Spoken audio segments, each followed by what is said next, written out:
Presented by Adi Shakti Films.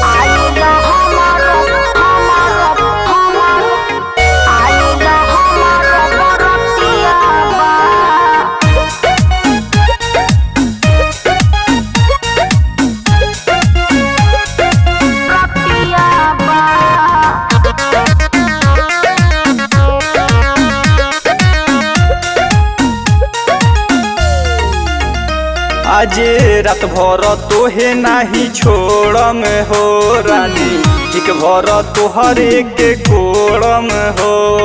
ओहो का कहतर पगलल सुना का आज रात भर तोहे नाही छोड़म हो रानी, एक भर तोहरे के कोड़म हो। इहनु बाउर राउरा दतिया बा छोड़ दी दुआरा पा जाए दिया याद जी आइला हमारो बरतिया बा। अच्छा छोड़ दी दुआरा पा जाए दिया याद ठीक बा। आइला हमारो बरतिया बा। आइला हमारो हम बरतिया बा।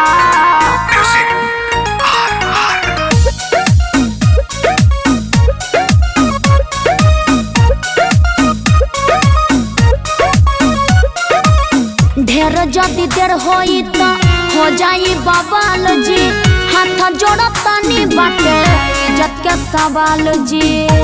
अरे बतिया के समझी जादी अरे का समझी पूरा जब से होई नहीं मोरे अरमान हो। काहे? छोड़म ना ये रानी होई खाटियो हिरान हो।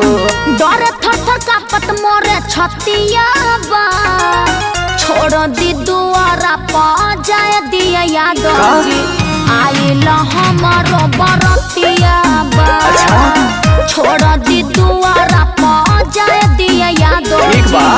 आइला हमारो बरतिया बा। आइला हमारो आइला हमारो बरतिया बा।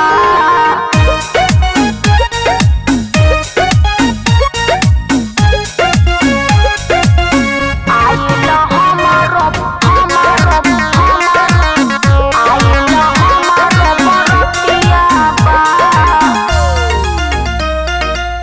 चंदन चुना सजित करी ऐसे जानी हमारा से रतन चंचल बाका दुश्मनी।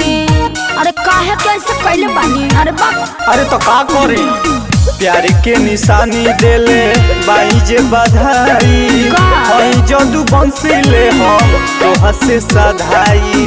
राइट मानतानी राउर बतिया बा छोड़ दी दुआरा पा जाए दिया याद जी आइला हमारो बरतिया बा। अच्छा छोड़ दी दुआरा पा जाए दिया याद ठीक बा। आइला हमारो बरतिया बा। अरे तो हम कौना के गढ़ा में कूदी।